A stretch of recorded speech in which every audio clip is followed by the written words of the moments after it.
Donc c'est un webinaire Shifter auquel vous allez assister. Pour ceux qui ne connaissent pas les Shifters, nous sommes une association de bénévoles qui venons en appui, en relais au Shift Project. Le Shift Project est une entreprise qui se dédie à la décarbonation de nos activités. Et donc notre rôle est notamment d'essayer d'influencer les décideurs, que ce soit des citoyens, des entreprises ou des collectivités territoriales. Nous avons convenu de faire un cycle de webinaires trimestriel. C'est le second aujourd'hui, parce que l'une de nos fonctions également, c'est d'apprendre, de nous apprendre mutuellement les uns les autres, et d'apprendre sur des sujets qui sont centrés sur nos préoccupations, c'est-à-dire le climat, ou pas. Le premier webinaire, c'était sur la biodiversité. Le second webinaire qui est ici aujourd'hui, c'est sur l'adaptation, en particulier l'adaptation au niveau du littoral, le trait de côte. Et nous accueillons donc Alexandre Richard, qui est chargé de mission à la direction de la mer à la région Occitanie, qui va nous présenter pendant 40-45 minutes voilà, où on en est au niveau de la région sur le trait de côte du Languedoc. Après, il y aura un temps de questions-réponses, mais nous devons impérativement terminer à 14 heures. Plusieurs personnes ont des impératifs de réunion après 14 heures. Je vous demanderai de couper les micros, couper les caméras et de profiter du chat pour poser les questions en attendant que ce soit votre tour vers 13h40, 13h45 de poser vos questions. Voilà, Alexandre, maintenant c'est à toi. Oui, merci beaucoup et bonjour à tous. Donc effectivement, je travaille à la région Occitanie sur la gestion des risques littoraux et sur l'adaptation au changement climatique. Et là, l'objectif de la présentation, c'est vous apporter quelques éléments de compréhension justement sur ces risques littoraux, sur les particularités aussi physiques de notre littoral, de refaire un petit retour d'expérience et un petit historique sur sa mise en valeur et sur les différents chantiers ou projets que vous avez pu aussi voir en termes de travaux sur la protection et la mise en valeur du littoral, notamment sur ces dernières années, avant de vous parler un petit peu des politiques actuelles et des stratégies actuelles de la région Occitanie, justement dans le cadre de l'adaptation au changement climatique. Donc voilà, tout d'abord, quelques rappels, quelques notions aussi sur notre littoral en Occitanie. Il y a plusieurs types de littoraux et en fait, le littoral d'Occitanie est essentiellement constitué de plages sableuses. Donc les plages sableuses, voilà à quoi ça ressemble. On est sur des systèmes très mobiles, on est sur des côtes basses en Occitanie et une plage de sable pour bien comprendre ensuite tous les projets qu'on peut mettre en œuvre. Il faut d'abord comprendre comment fonctionne ce littoral sableux. Une plage, un système sable littoral comme on en a en Occitanie, il est constitué de trois ensembles. On va avoir la dune, qui constitue la partie un petit peu de stock sédimentaire de ce système. La plage en elle-même, c'est là où on peut poser la serviette, et l'avant-plage, donc c'est la partie sous-marine de ce système sableux, où on retrouve notamment des barres sédimentaires, des formes un petit peu de dunes sous-marines. Ces plages, elles sont mobiles. Ces plages, elles sont dynamiques. Ce système, il évolue sans cesse en fonction de plusieurs facteurs. Ça va être notamment le cas par rapport à la force du vent, au transport éolien, qui peut mobiliser le sable et notamment faire passer du sable de la dune à la plage. Et ça va être aussi le cas notamment par rapport à ce qu'on appelle la dérive littorale. La dérive littorale, c'est la migration des sédiments le long de la plage en fonction du sens du vent. Donc c'est la flèche grise que vous voyez sur le schéma, où finalement, en fonction du sens du courant, les sédiments vont évoluer sur la plage, voilà, dans ce sens-là de dérive littorale. On y reviendra dessus parce que ça aura son importance tout au fil de l'exposé. Donc voilà un petit peu la manière dont se décompose le système sableux littoral.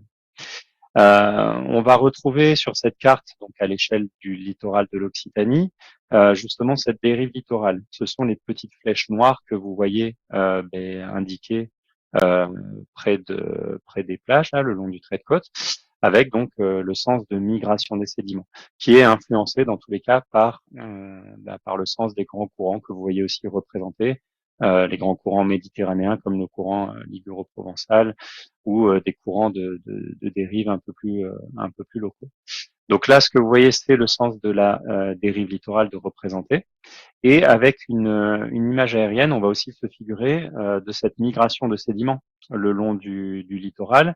Et ça nous permet également de constater que les sédiments qui alimentent nos plages viennent essentiellement de l'embouchure des rivières, de l'embouchure du Rhône et donc en fait du charriage de ces rivières. C'est les sédiments qui vont descendre des bassins versants, qui vont descendre des rivières, qui vont venir alimenter nos plages. Voilà, on le voit bien sur cette illustration avec notamment le phénomène de turbidité qui est lié à ces apports. Une autre notion importante sur le littoral, quand on parle de caractériser un petit peu notre littoral d'un point de vue hydrosédimentaire, c'est cette notion d'unité sédimentaire que vous voyez représentée. Les sédiments, le sable sur notre littoral, au-delà de cette dérive généralisée, le fonctionnement un petit peu de ces dynamiques va finalement en fait identifier différents espaces, différents compartiments de plage qu'on appelle des unités hydrosédimentaires.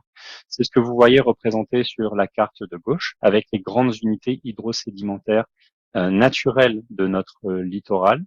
Ces unités hydrosédimentaires, en fait, ça va être des compartiments de plage ou qui vont fonctionner de manière en fait relativement indépendante les unes par rapport aux autres. Donc on a des systèmes de plages qui sont découpés et des plages qui ont leur fonctionnement propre en fonction de ces unités. Par exemple, la plus facile à caractériser, ça va être celle qui est indiquée comme étant une unité hydrosédimentaire de l'Hérault. C'est en gros la plage qui est compartimentée, individualisée par le Mont Saint-Clair à 7 et le prolongement rocheux là du Cap d'Agde. On a une plage qui est bien individualisée et c'est donc en fait le cas aussi pour toutes les autres unités sédimentaires. Ensuite, l'activité anthropique, l'installation d'aménagements, de ports, finalement, ont fractionné notre littoral en une multitude de micro-unités sédimentaires. C'est ce que vous voyez, ce sont les cellules sédimentaires que vous voyez là cette fois sur la carte de droite. Et on a donc aujourd'hui 38 morcellements finalement de ce littoral en toutes petites portions de plage. Les gestionnaires font attention à ces échelles d'intervention quand ils travaillent aujourd'hui. Par analogie, on peut finalement faire le lien avec la manière dont est gérée l'eau. La gestion de l'eau, elle s'opère à l'échelle des bassins versants et non pas à une échelle administrative de collectivité en particulier. Et bien c'est pareil sur le littoral, on va le voir que ça s'est mis en place au fil du temps.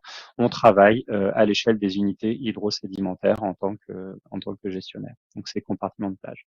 Maintenant, en fait, les aléas qui sont un petit peu notre porte d'entrée quand on va travailler, notamment sur l'adaptation au changement climatique et l'atténuation de la vulnérabilité, il y a plein de conséquences, il y a plein de causes de l'adaptation au changement climatique et des effets du changement climatique. Nous, sur les plages, effectivement, notre porte d'entrée, elle va être liée aux risques littoraux. Donc, dans un premier temps, à la gestion, à la prise en compte et à la gestion des submersions marines. Donc les submersions marines, c'est des inondations temporaires de la zone côtière par la mer, avec dans le cadre de conditions météorologiques extrêmes. Donc pas en Occitanie, mais généralement ça peut être occasionné donc dans un premier temps par la marée. Et donc plus la marée est forte, plus le phénomène a des chances de se produire. Et comme le montre le schéma, une submersion marine, elle va être occasionnée par une combinaison de dépression atmosphérique et de vents qui peuvent être plus ou moins violents, qui vont venir de la mer. Et donc lors de tempêtes, ces deux effets font monter le niveau de la mer et finalement il y a une surcote qui va se passer et on aura submersion marine. Ensuite, forcément, l'action des vagues et du déferlement va être à prendre en compte. Et la houle, qui peut être donc provoquée par le vent au large, elle peut également amplifier le phénomène. Donc, il y a plusieurs types de submersion marine.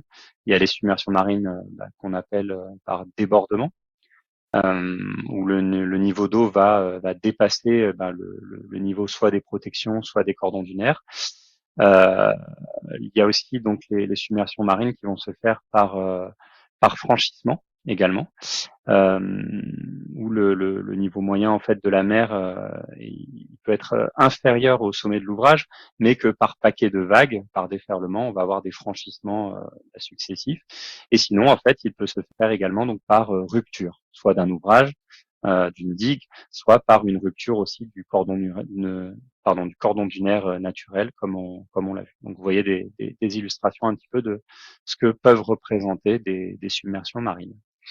Le deuxième aléa qui devient un risque aussi, à partir, qui est un des éléments sur lequel on doit travailler en priorité, c'est l'érosion des plages. Donc l'érosion, qu'est-ce que c'est? C'est avant tout une des caractéristiques un petit peu des dynamiques sédimentaires. Le sable bouge sur la plage. Il y a des secteurs où il y en a de moins en moins. Ce sont des secteurs en érosion. Et par opposition, il y a des secteurs où il y en a de plus en plus. Le sable peut aussi se stocker. Et là, on parle de secteurs en accrétion. Donc l'érosion, c'est tout simplement une avancée de la mer sur la terre par rapport à la diminution du stock de sable. Donc l'érosion se mesure en mètres cubes de sable. C'est un processus naturel qui va être accentué, aggravé par, on va le voir dans les exemples de notre littoral, l'intervention de l'homme à plusieurs échelles. Ensuite, et c'est un des témoins un petit peu de l'érosion, mais ce n'est pas le seul, le recul du trait de côte, c'est un indicateur qu'on mesure en termes de gestion et sur lequel on travaille de plus en plus aussi au regard des évolutions réglementaires de la loi climat et résilience. Le recul du trait de côte, qui va avoir lui un impact direct sur le foncier, sur le littoral, et un impact direct aussi sur la capacité d'accueil de nos communes. Donc le recul du trait de côte, il se généralise en Occitanie.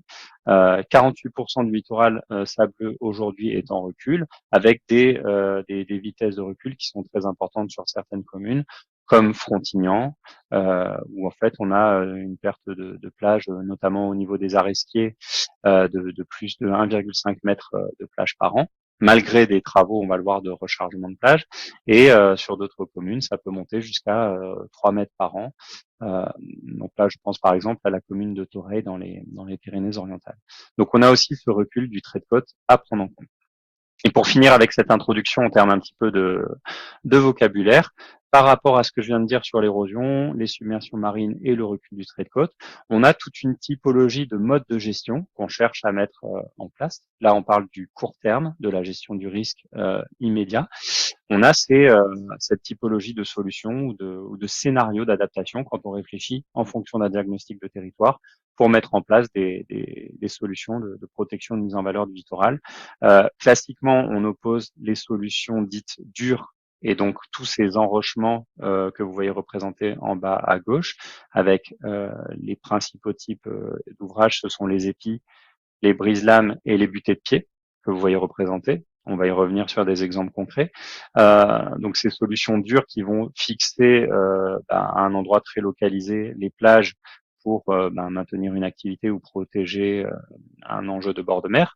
Et par opposition, on a donc tout ce qu'on appelle les solutions douces, qui sont issues du génie écologique, qui sont liées à la restauration des cordons dunaires, ou à la gestion, à la canalisation de la fréquentation pour que les espaces dunaires et les espèces végétales ne soient pas dégradées, piétinées par les usagers. Il y a d'autres types de solutions qui peuvent être mises en place en fonction d'un secteur. Ça peut être donc des rechargements de plage. On va amener du sable artificiellement sur une plage qui peut en manquer. Et ça peut être également sur certains endroits où des enjeux de bord de mer sont menacés, que ça peut coûter très cher de les entretenir ou que ça reste des secteurs vulnérables, où finalement on peut déplacer, reculer certains enjeux du bord de mer si le foncier le permet. C'est un peu ce qu'illustre cet exemple, notamment sur la commune de Vias.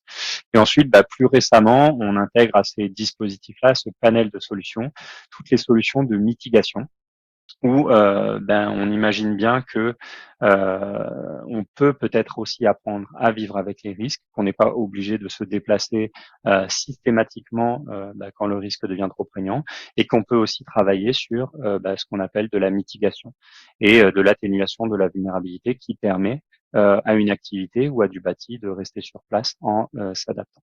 Voilà un petit peu les grands types de solutions. Bon, c'est un peu présenté de manière caricaturale parce qu'on n'a pas beaucoup de temps, mais en tout cas, voilà les grandes orientations qu'on peut imaginer quand on va réfléchir à un aménagement.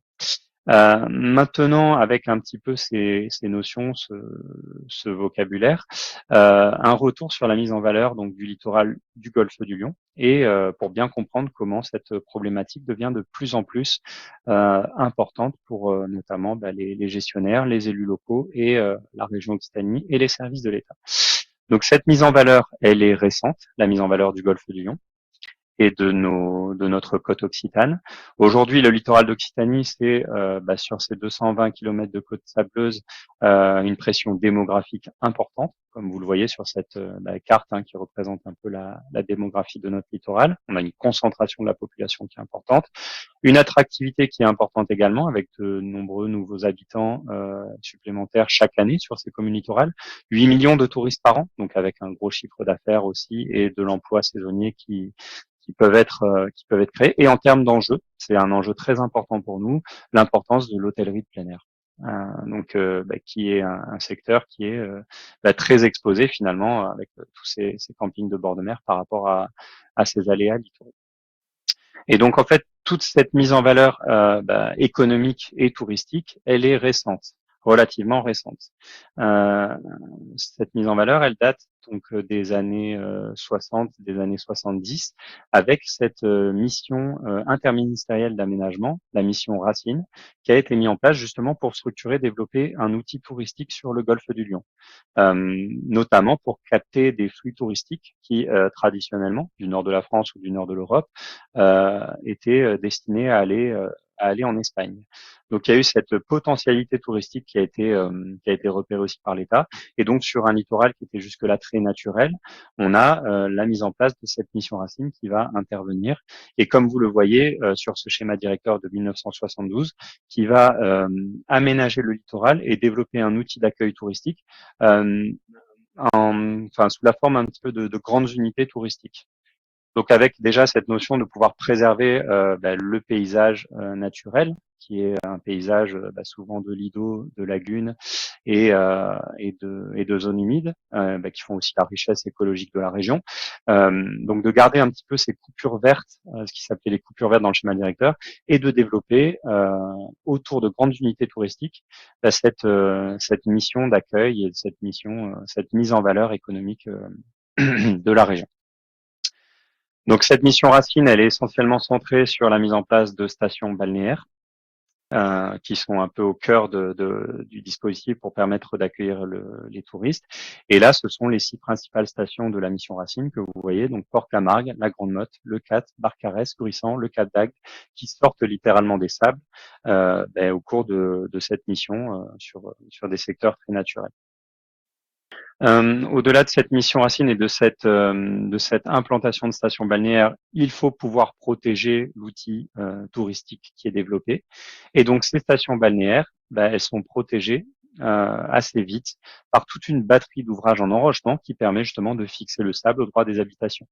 Là, on voit l'outil un petit peu d'accueil, qui s'est prolongé, puisque la photo est actuelle, pour aller habiter, accueillir au plus proche de la mer, avec toutes ces habitations qui sont construites sur le cordon dunaire, et au droit de la station phare de la mission Racine, qui est la Grande Motte, de nombreux ouvrages en enrochement, avec des brise-lames, et toutes des batteries d'épi qui sont également installées pour protéger toutes les installations. Ce que permet de constater ce schéma, c'est que depuis le début de la mission Racine et pendant une trentaine d'années, on va avoir de très nombreux ouvrages en enrochement qui vont complètement artificialiser nos plages.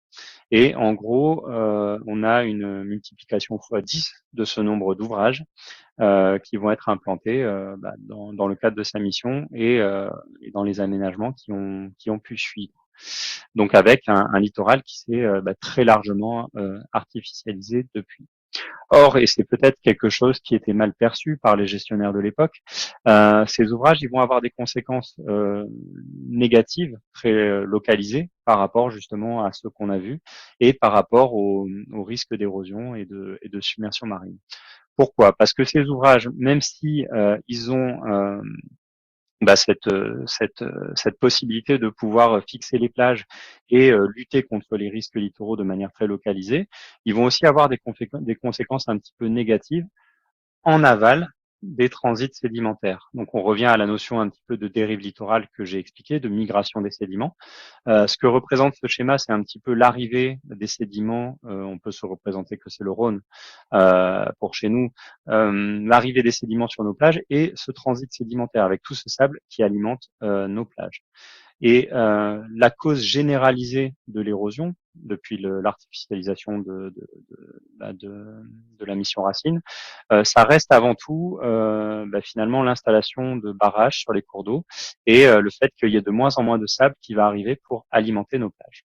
On n'est pas là sur du changement climatique, on n'est pas sur des causes liées à l'élévation du niveau de la mer. La cause principale de l'érosion, c'est qu'il y a de moins en moins de sable qui arrive sur les plages des bassins versants, notamment avec l'artificialisation des bassins versants.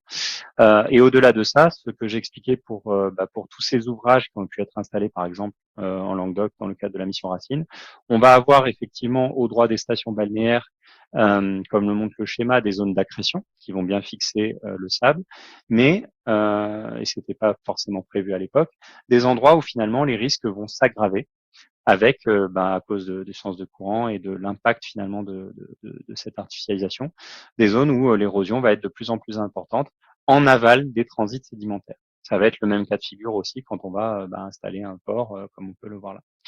Donc tout ce constat-là fait, il y a eu tout ce travail de fait sur une deuxième mission interministérielle de refaire un diagnostic.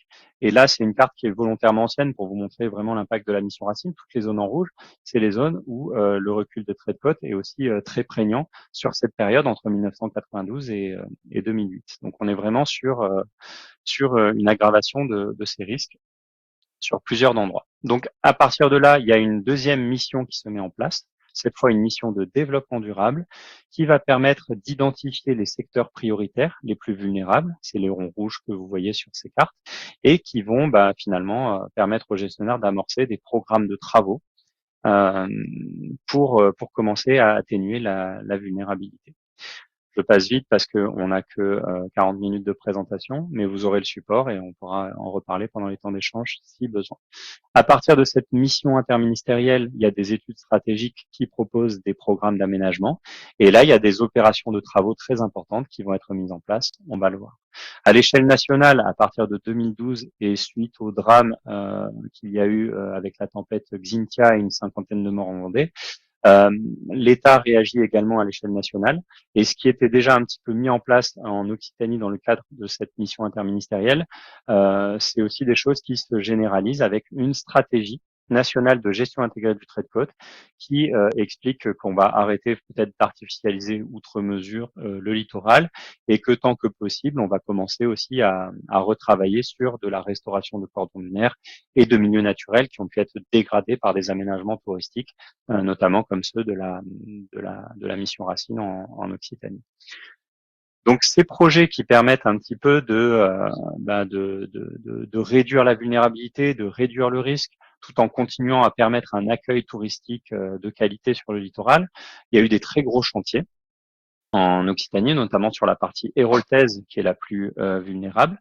Et pour ceux qui se promènent un petit peu sur les plages, c'est peut-être des opérations qu'au fil des 15 dernières années, vous avez pu voir aussi de vos propres yeux, avec la mise en valeur du golfe d'Aigues-Mortes, notamment le gros chantier qu'il y a eu de déplacement de la route du Petit Travers, le Lido de Sète à Marseillan, avec pareil, un déplacement de route, un recul stratégique pour la reconstitution dunaire, des projets aussi d'aménagement au droit de la cathédrale de Maglone ou encore sur Frontignan-Plage ou sur la côte ouest de Vias. On va passer assez vite sur les opérations, mais il y a des illustrations donc de certains de ces chantiers-là. Peut-être celui qui est le plus important en termes aussi d'image et qui retranscrit un petit peu les stratégies qu'on a actuellement aussi et qu'on essaye de mettre en place, de généraliser. C'est ce qui s'est passé, c'est tout ce gros chantier qu'il y a pu avoir sur le golfe d'Aigues-Mortes en général et sur les plages du Petit Travers et du Grand Travers, donc les plages les plus proches de Montpellier en particulier. Suite à des constats justement d'aggravation de risque en fonction de ce qu'on a pu voir et c'est devenu un des chantiers phares hein, de cette mission littorale de développement durable à partir du début des années 2000. Et donc, à partir de cette mission littorale et de l'étude stratégique, il y a deux initiatives qui ont été menées en parallèle. Sur la partie terrestre, un acteur très important de ce site, c'est le Conservatoire du littoral.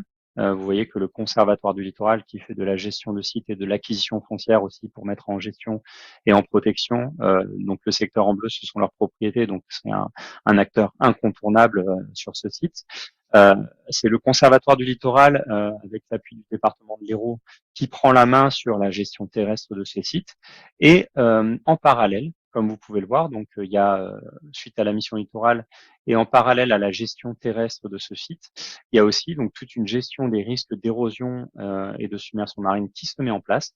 Et c'est la création d'un CIVOM, un syndicat d'initiative qui regroupe 4 communes, donc le Grau-du-Roi, la Grande Motte, Palavas-les-Flots, Carnon-Plage, Moguio-Carnon, qui va permettre de mettre en œuvre des initiatives un peu structurantes et un peu ambitieuses, justement pour gérer les risques littoraux. Sur la partie terrestre, avec le département de l'Hérault et le Conservatoire du littoral, il y a une charte pour la protection et l'aménagement du Lido qui met en place un programme d'aménagement en 3 phases que vous avez peut-être vu, constater si vous vous promenez sur ces secteurs-là. C'est la suppression du stationnement et la suppression de la 4 voies, donc la plus proche de la mer, la route départementale la plus proche de la mer, que vous voyez et qui est parallèle à une deuxième route départementale plutôt côté donc étang et canal du Rhône 7. Pour pouvoir permettre à ce secteur-là de rétablir un petit peu ses continuités écologiques, de renaturer un petit peu le site également et de redonner aux dunes, aux cordons dunaires, leur aspect naturel initial, là où justement la route faisait cette cicatrice et était dégrader le site. Donc c'est quelque chose qui s'est fait progressivement avec de la gestion de la fréquentation également. Et pour la partie marine des travaux, on va avoir un rechargement massif de sable qui est fait en 2008, notamment par le CIVOM de la baie d'Aigues-Mortes. Le sable, il est prélevé dans le prolongement sous-marin de la flèche de l'Espiguette, et ce sable, il va être amené par une drague, un bateau qui va le prendre, qui va le prélever, et qui va aller le décharger sur les plages, sur les 4 secteurs que vous voyez là. Donc voilà un peu des illustrations pendant le chantier où on regagne en fait donc une capacité d'accueil notamment pour les concessions de plage. Sur ce site, il y en a importante à partir du rechargement artificiel qui est fait. Une autre illustration de cette plage avec la surface de plage qui est gagnée cette fois là au droit des habitations qui commençaient à être menacées. Les cordons dunaires, ils sont aussi réhabilités avec ce qu'on appelle donc des ganivelles, c'est ces batteries un petit peu de châtaigniers, ce sont ces casiers de châtaigniers qui vont permettre de protéger la dune et de servir de piège à sédiments. Le vent mobilise le sable, il est freiné par ces casiers de ganivelles et le sable tombe à cet endroit. Ça permet de reconstituer artificiellement la dune sur un secteur comme celui-ci. En parallèle à ça, je vais vous parler de la gestion de la fréquentation, puisque les places de stationnement qui étaient jusque-là autorisées sur le pied de dune et qui dégradaient la dune vont être supprimées. En compensation, du côté de Carnon-Plage, il y a une aire de stationnement qui est créée. Ça, c'est une maîtrise d'ouvrage du département de l'Hérault et qui permet de compenser la perte de places qui étaient dans un premier temps stationnées le long de la plage. Et dans le prolongement, là, on voit que sur l'illustration, on voit encore la route en bord de mer. Une fois que cette gestion de fréquentation est faite, il y a le projet qui est sous maîtrise d'ouvrage de Pays de l'Or Agglomération qui voit le jour dans la continuité, avec justement la destruction de cette route littorale et l'objectif, comme le montre le schéma, de regagner un espace, une zone tampon naturelle pour permettre aussi à la mer et aux aléas de s'exprimer sur ce secteur, avec des accès plages certes plus longs, mais qui permettent aussi de retrouver une qualité paysagère importante sur ce site.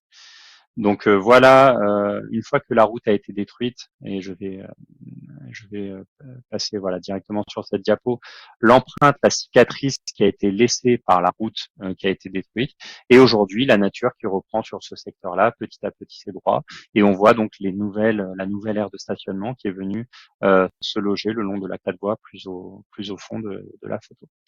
D'un point de vue visuel, on voit l'évolution aussi grâce à Google Earth sur ces images.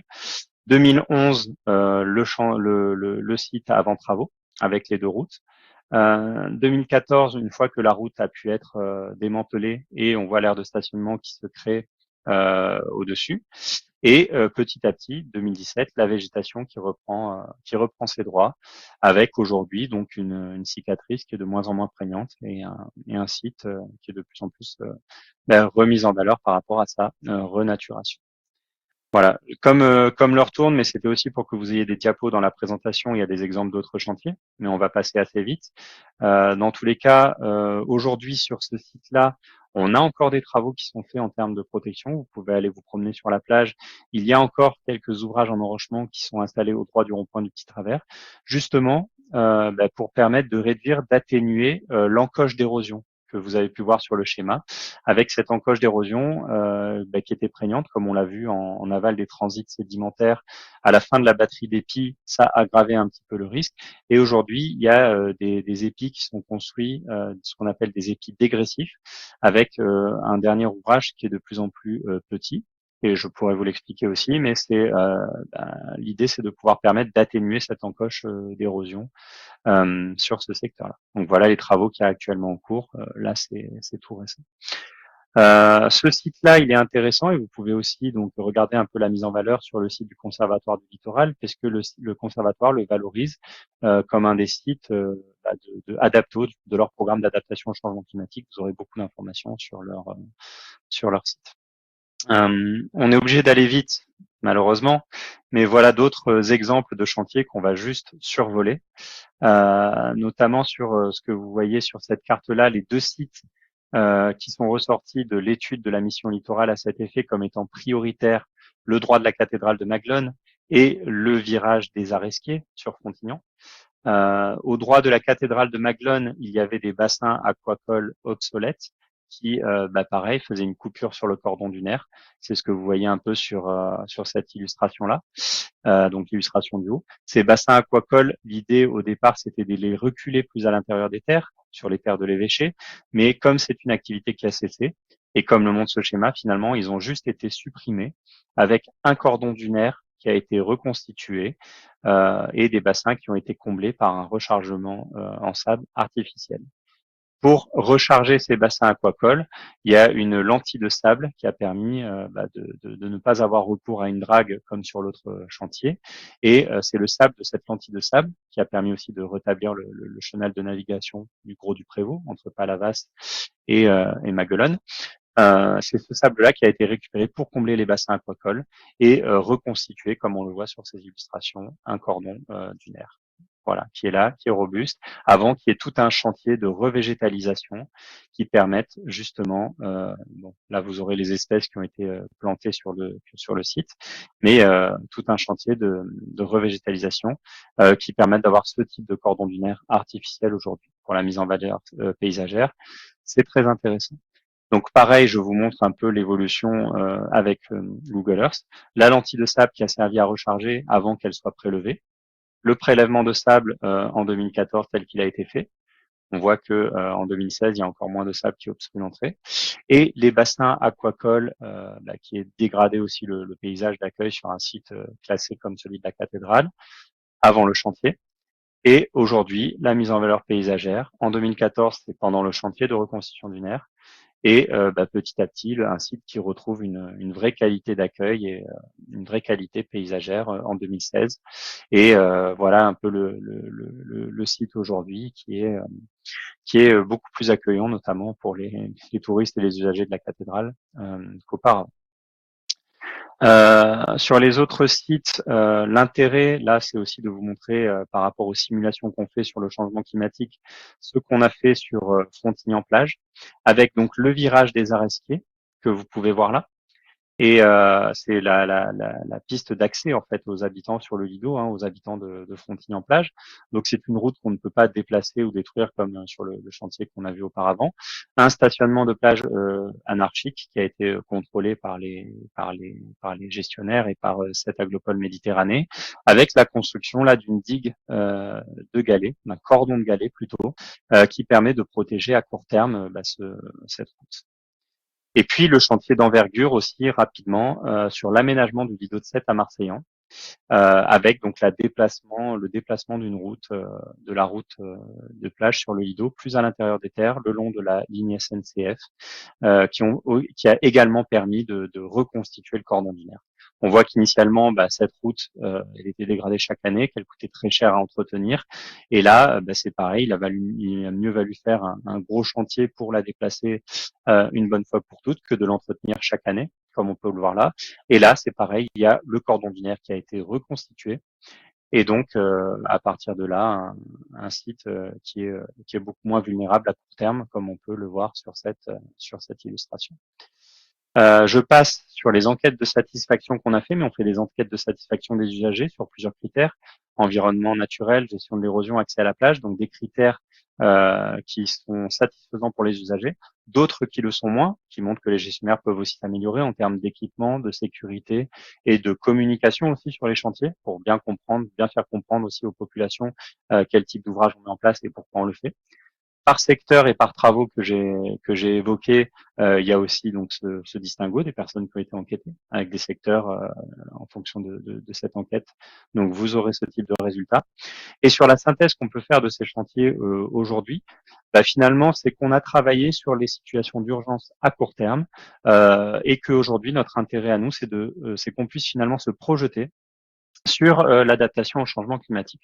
On a géré le problème à court terme, mais est-ce qu'on va continuer à entretenir nos plages et à payer des chantiers de cette envergure-là pendant de nombreuses années?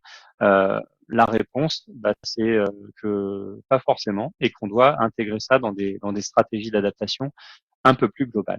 D'un point de vue du changement climatique, et c'est le constat que font les experts avec lesquels on travaille, en 100 ans, le niveau de la mer a monté d'une vingtaine de centimètres. C'est un phénomène qui s'accélère et il est de plus en plus rapide. Les estimations qu'on a par rapport au GIEC et les retranscriptions que nous font les experts avec lesquels on travaille en Occitanie, c'est que d'ici 2100, le niveau de la mer va encore monter entre 60 centimètres et 1 mètre. Et ça, c'est une certitude. Il va monter d'une vingtaine de centimètres sur les 30 prochaines années. Donc, on aura des risques de plus en plus importants. Et quand on travaille sur des simulations, notamment avec ce travail qui a été fait par le Conservatoire du littoral et de l'OID, on voit que sur le chantier qu'on a mis en place, sur le virage des Aresquiers, on a des simulations qui nous montrent qu'à l'horizon 2050, avec l'élévation du niveau de la mer, l'aggravation des risques, un chantier qui finalement n'assurera plus sa fonction de protection. Et là, il y a eu 8 millions d'euros d'investis. Donc, on re-questionne aussi nos pratiques et on se dit, on va falloir peut-être s'adapter différemment que de vouloir coûte que coûte protéger aussi les enjeux du bord de mer. Un autre exemple par rapport au cordon dunaire qui protège la cathédrale, et là une projection à beaucoup plus long terme, ce cordon dunaire qui est robuste aujourd'hui et qui protège le secteur de la cathédrale, une projection à 2157 fois, on voit que Maguelone est de plus en plus sujet à revenir une île, avec des cordons dunaires qui vont de plus en plus disparaître, des lidos qui vont de plus en plus disparaître, ou au moins rouler sur eux-mêmes pour que la surface des étangs se réduise. Donc c'est un peu l'objectif qu'on a aujourd'hui dans le cadre du plan Littoral 21 avec la région Occitanie et les services de l'État, de mettre en place le plan d'action régional pour l'adaptation du littoral. C'est un plan d'action qui a été présenté aux élus en octobre dernier et qui aujourd'hui est opérationnel avec des financements dédiés et avec des outils mis à disposition des territoires pour qu'ils puissent s'adapter.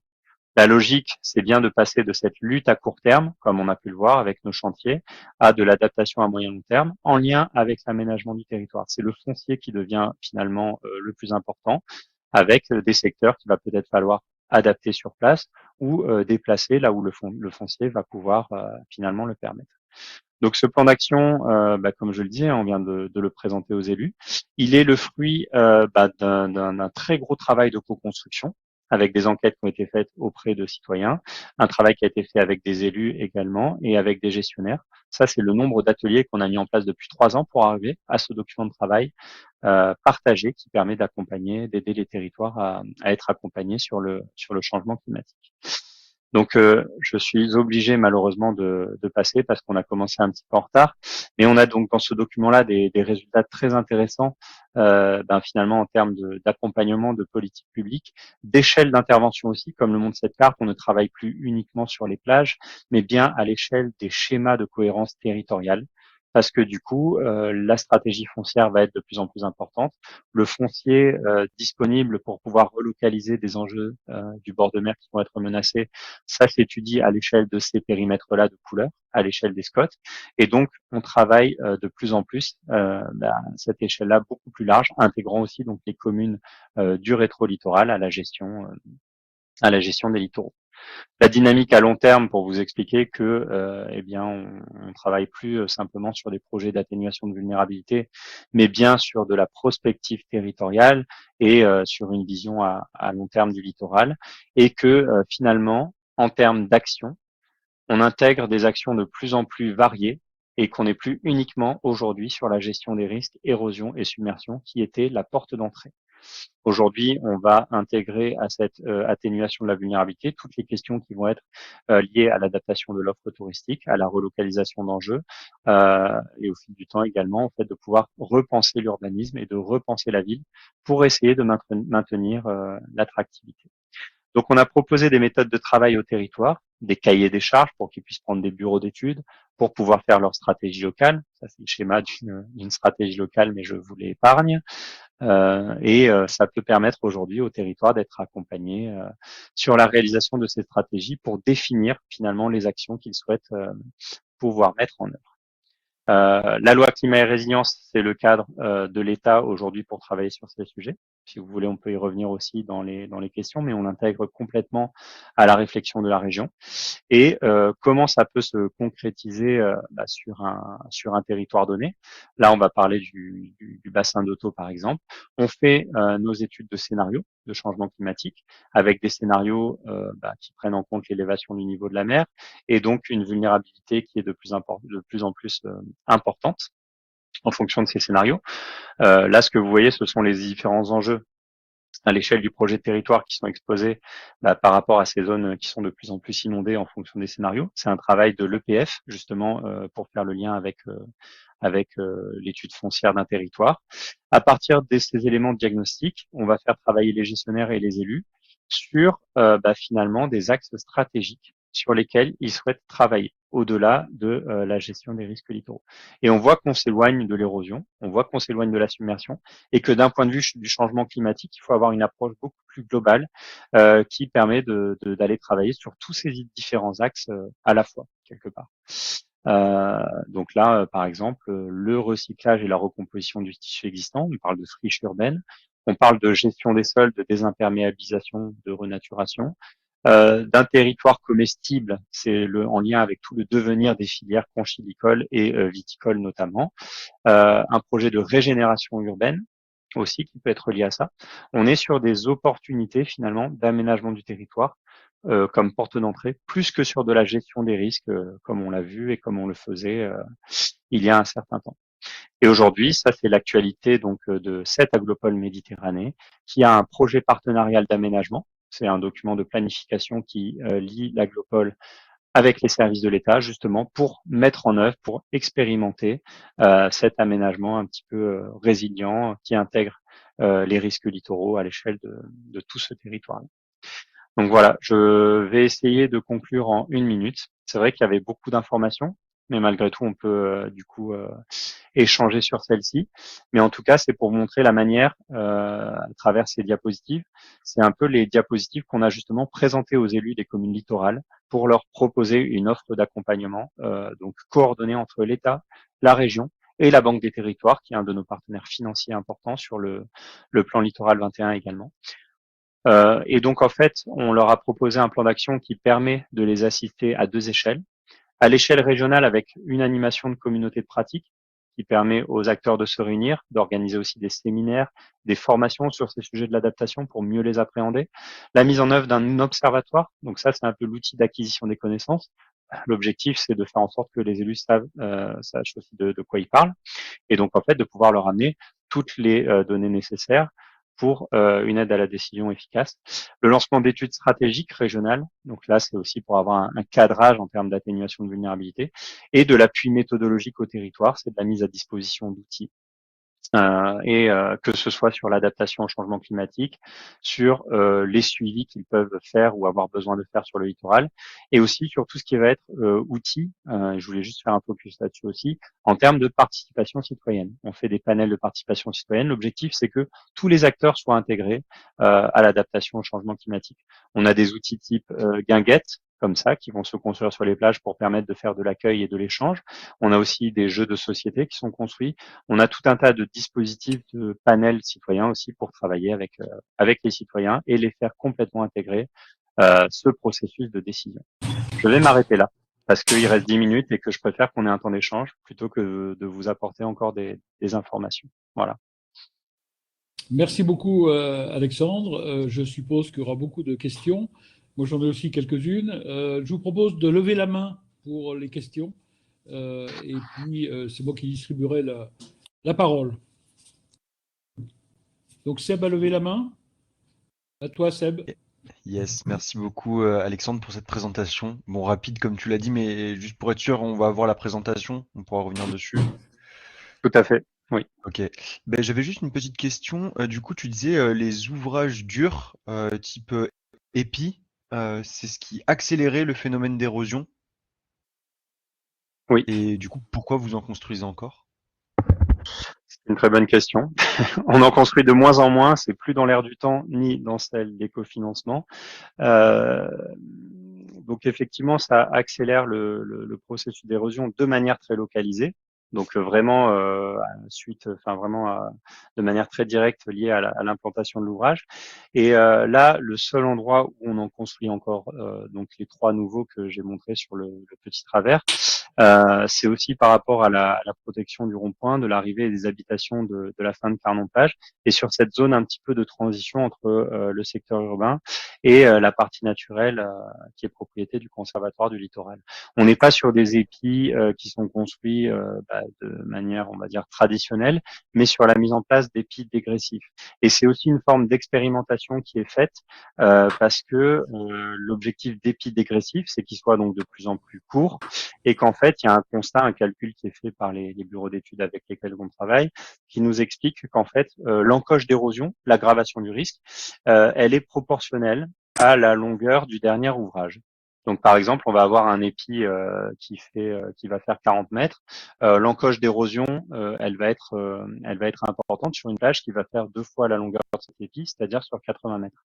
Et donc, l'objectif des épis dégressifs, c'est d'essayer de tester des ouvrages qui, puisqu'ils sont de moins en moins longs, eh bien, on va avoir une encoche d'érosion qui va être atténuée, qui va être de plus en plus faible. C'est vraiment pour atténuer de manière très localisée cette encoche d'érosion qui est là à cause des différentes batteries d'épis. Mais c'est quelque chose de très localisé et effectivement, c'est vraiment quelque chose qu'on fera et qu'on fait de moins en moins. C'est d'ailleurs peut-être les derniers épis qui vont être construits sur le littoral d'Occitanie. Voilà. Sabrina avait Merci demandé bien. la parole. Sabrina Palmieri, tu es là? Bonjour. Oui, bonjour. Vous m'entendez? Oui. Oui. Bonjour, merci. Merci pour cette super intervention. C'était vraiment très instructif. Moi, j'avais une question concernant le dragage dans les ports, parce que j'ai fait pas mal de terrain sur ces zones portuaires et urbanisées. Et je me demandais, quid de tout ce sable qui est accumulé dans les ports? Un peu pourquoi ces accumulations dans ces endroits et justement pas sur d'autres. Et qu'est-ce qu'on fait de ces sédiments qu'on récupère, puisque pour certains ils sont remis sur les plages, mais pour d'autres ça a été un vrai sujet sur pas mal de conférences. Mais du coup, qu'en est-il aujourd'hui? Et quelle serait la solution idéale pour cette gestion des sédiments portuaires, justement, qui sont certainement assez pollués, etc. Ouais, alors vaste question. Et c'est pas moi qui m'en occupe directement à la région, mais je vais quand même essayer d'apporter des éléments de compréhension. Là, il y a eu un schéma, enfin vous l'avez peut-être vu, du coup, un schéma de dragage de ces ports qui a été réalisé, donc toute une étude qui existe et qui peut aussi être retrouvée. Hein. Et effectivement, les sédiments vont se loger par rapport au courant dans les embouchures de gros, de rivières, et vont aussi se loger justement dans ces chenaux de navigation. Euh, donc le dragage portuaire, c'est une nécessité. Comme vous l'avez dit, après il y a des dragages en fait de ports qui se font et qui sont très vite utilisés en fait pour recharger les plages adjacentes. Donc là, bien sûr, il y a tous les services de l'État qui rentrent en compte aussi pour faire toutes ces analyses de sédiments. Qui permettent de pouvoir les utiliser aussi en termes de rechargement de plage. Pour ceux qui sont pas réutilisés sur les plages, là, je vais sécher. Et il faudrait qu'il y ait mes collègues du service port pour me dire effectivement exactement à chaque fois où est-ce qu'on peut les réexploiter et comment ils peuvent être réexploités. Mais j'imagine qu'après traitement, ils peuvent être pourquoi pas aussi remis, en termes de gestion de bâtiments, c'est peut-être des possibilités. Mais ça, vraiment, je sèche sur ces sables-là. Moi, je travaille beaucoup sur les rechargements plutôt. Un peu plus hors sujet, hein. C'était pour savoir un petit peu, pour comprendre, quand j'avais une idée, pourquoi sur ces zones-là, il y avait justement une nécessité de dragage et pas sur d'autres. Enfin, vous l'avez assez expliqué, mais c'était rapide, donc c'était Ouais, difficile alors, de bien comprendre le phénomène. oui, en fait, bon, c'est vrai que moi, c'est plutôt le côté rechargement de plage. Quand j'ai évoqué un gros projet de rechargement sur le golfe d'Aigues-Mortes, on est sur un rechargement massif, 1 million de mètres cubes pour recharger des plages. Si ça a pu être fait, c'est aussi parce que ça a permis de draguer l'entrée de Port-Camargue. Et donc, en fait, là, on était sur le chenal de navigation d'un des plus importants ports d'Europe de plaisance. Donc voilà, ça a permis de faire d'une pierre deux coups. Et là, on était vraiment sur cette porte d'entrée dragage qu'on va continuer à faire. Les besoins en termes de rechargement de plage, finalement, qui en est ou pas, le dragage de l'entrée de Port-Camargue et d'autres ports va devoir de toute façon continuer à être fait. Il y a les sédiments qui transitent le long de la Camargue qui arrivent là et qui, de toute façon, reconstituent le stock chaque année. Et pour ça, voilà, il y a d'ailleurs la région qui travaille sur le dragage de ces ports, qui vient d'accueillir sa nouvelle drague, la drague hydromère. Donc ça aussi, vous pouvez regarder, c'est un nouveau bateau à hydrogène là qui vient d'arriver en Occitanie, qui peut permettre aussi au territoire de faciliter leur dragage et pourquoi pas de faire aussi des rechargements de plage. Voilà. Merci Alexandre. Est-ce qu'il y a une autre question? J'aurais bien aimé poser une toute petite question encore. Brigitte? Je vais pas me déconnecter à 14 heures pile, c'est bon, je peux être en retard à ma réunion de 4-5 minutes, donc si vous voilà. Brigitte, à toi. Si quelqu'un a une question, n'hésitez pas. Oui. Ok, merci. Merci beaucoup, c'est vraiment très intéressant. J'ai plusieurs questions, je me dépêche. La première, est-ce qu'il est vrai que 1 centimètre d'élévation du niveau de la mer fait perdre 1 mètre de plage en termes de proportion? La deuxième, c'est, vous avez évoqué une aire de stationnement qui a été déplacée finalement. Ça, c'est pour Aigues-Mortes, je pense, si je me souviens bien. Mais vous n'avez pas évoqué en fait la diminution de la place de la voiture, plutôt favoriser les déplacements en transport en commun et éviter le plus possible les voitures en circulation et en stationnement. Et puis d'autre part une question un peu bête peut-être, mais Maglone, vous avez montré une projection qui montre bien qu'elle va être de nouveau sujette à des inondations. Et est-ce qu'il vaut mieux pas la déplacer finalement? Parce que, oui, c'est un gros chantier, mais Jakarta déplace sa capitale. On pense que le coût de l'adaptation et de l'atténuation du changement climatique, ça représente 1% du PIB mondial seulement, alors que si on y va par petites touches comme ça, finalement, ça revient plus cher. Voilà. Est-ce qu'on peut tenter une réponse courte parce que le temps passe? Oui. Wow. Ça va être dur. La logique d'intervention, c'est celle-là en tout cas, c'est d'arrêter de faire du coup par coup, du cas par cas, de faire des projets de territoire d'envergure. Est-ce qu'on va déplacer la cathédrale de Maglone du jour au lendemain? Je ne pense pas. Et même dans les années à venir, peut-être qu'il faudra plutôt entretenir le caractère insulaire et que même à l'horizon 2150, la cathédrale pourra toujours exister. Il y a quand même une certaine hauteur qui peut le permettre, mais dans tous les cas, la logique d'intervention, c'est bien celle-là, de pouvoir travailler sur des projets structurels de réaménagement. Et ensuite, effectivement, c'est vrai que j'ai parlé de gestion de la fréquentation par rapport à l'automobile parce qu'il y avait des aires de stationnement de créer. La logique, c'est bien sûr de faire la part belle aussi aux mobilités douces sur tous ces chantiers aujourd'hui et de pouvoir permettre aussi des modes de déplacement plus vertueux de plus en plus sur le littoral. Malgré tout, il faut quand même permettre aux voitures de continuer à aller sur la plage. Et pour le 1 cm, 1 mètre, bon, ça c'est des ordres de grandeur qui sont, on va dire, caricaturaux, mais c'est vrai que de toute façon, chaque site, chaque plage a sa réalité, avec des paramètres de courant différents, et même l'élévation du niveau de la mer n'est pas la même partout. Donc voilà, il y a le niveau d'élévation. Donc il y a des réalités qui vont être différentes en fonction de chaque plage. Mais bon, ce sont des ordres de grandeur qui restent, voilà, qui restent très intéressants pour appréhender un peu le sujet. C'est dur en 30 secondes. Merci beaucoup. Sabrina, 30 secondes pour poser une nouvelle question. Merci. Est-ce que vous constatez des problématiques, j'imagine, différentes, mais un peu similaires sur la côte rocheuse de PACA? Sur la côte rocheuse de PACA, non. Sur la côte sableuse de PACA, oui. Dans le sens où voilà, la Camargue est vraiment est traitée en fonction des mêmes critères, des mêmes méthodologies que ce qu'on peut faire en Occitanie. On échange beaucoup avec notamment ce qui peut se faire en PACA actuellement sur la Camargue. Ensuite, il y a quand même une logique qui est différente sur les différentes plages de poche et des plages qui sont beaucoup plus réduites, donc sur les côtes rocheuses et sur une logique d'intervention qui sera pas forcément la même. Nous, en Occitanie, finalement, on a quand même une côte rocheuse également. Et on le voit bien sur donc la côte Vermeille, qu'on a une stratégie qui va se mettre en place, mais en fonction de principes peut-être un peu différents.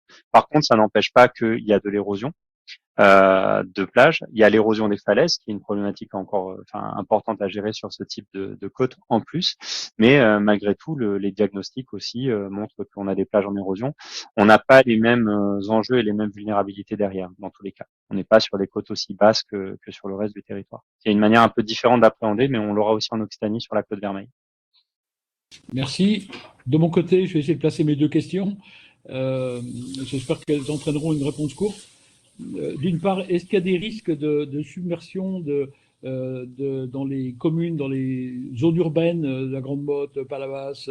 Est-ce qu'il y a des risques à moyen long terme de déplacement d'activité? Et deuxième question, j'ai à peu près compris le rôle de la région, qui est la stratégie en gros et l'accompagnement.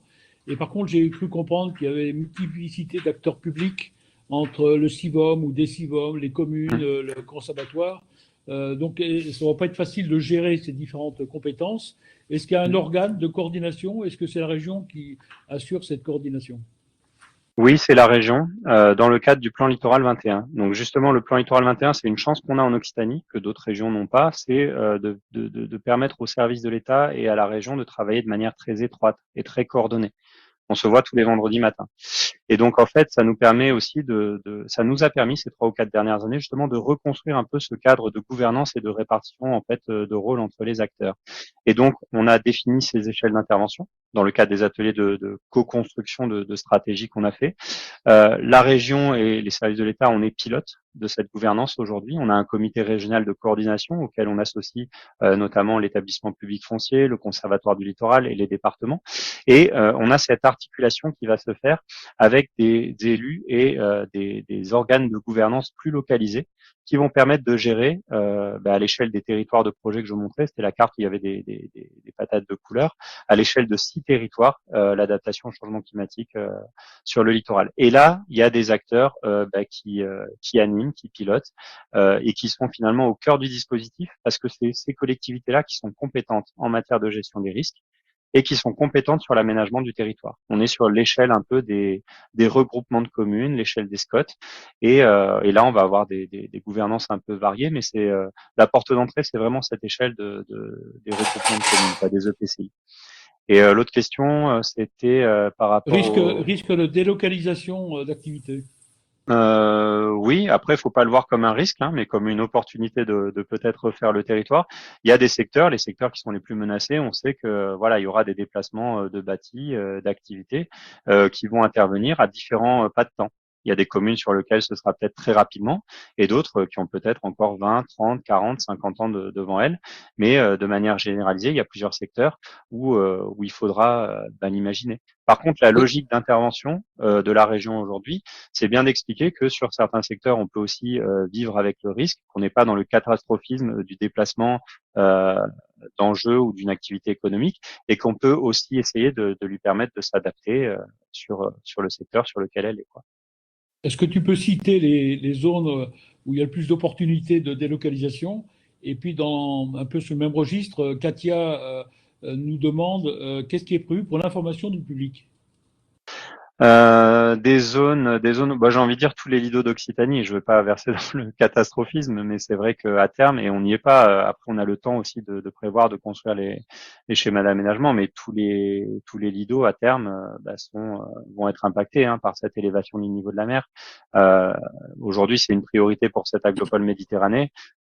Forcément, quand on voit une commune comme Frontignan-Plage, on se dit qu'il va falloir travailler à ça sur une commune comme celle-là. Mais après, c'est plutôt de manière localisée qu'aujourd'hui on peut envisager, notamment sur les secteurs les plus vulnérables en termes d'expérimentation finalement de cette relocalisation. Et qu'est-ce qui est prévu? Justement, c'est pour ça qu'on a construit toute cette gouvernance.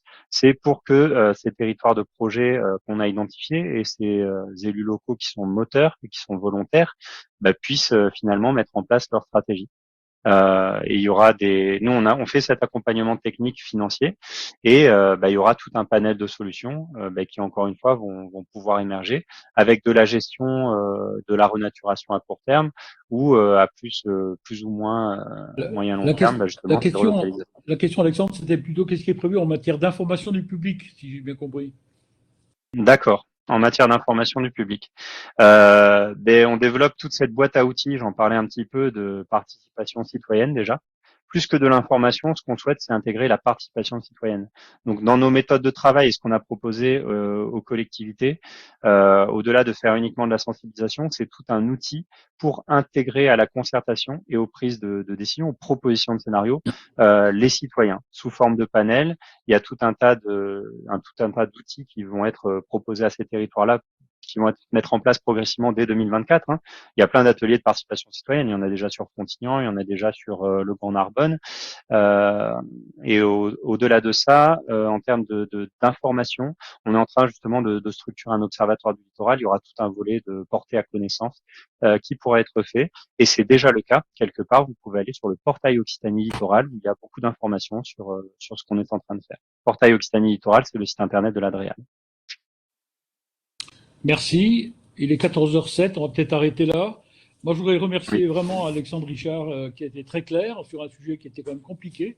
Je crois qu'on a bien compris le rôle de la région, qui est un rôle assez remarquable et assez intéressant dans la stratégie, dans la coordination, l'accompagnement des acteurs, notamment les acteurs publics.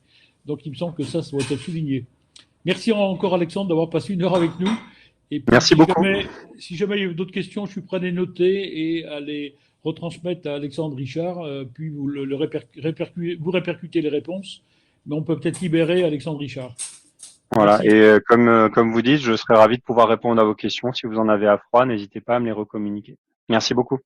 Merci à toi, Alexandre. À bientôt. Au revoir.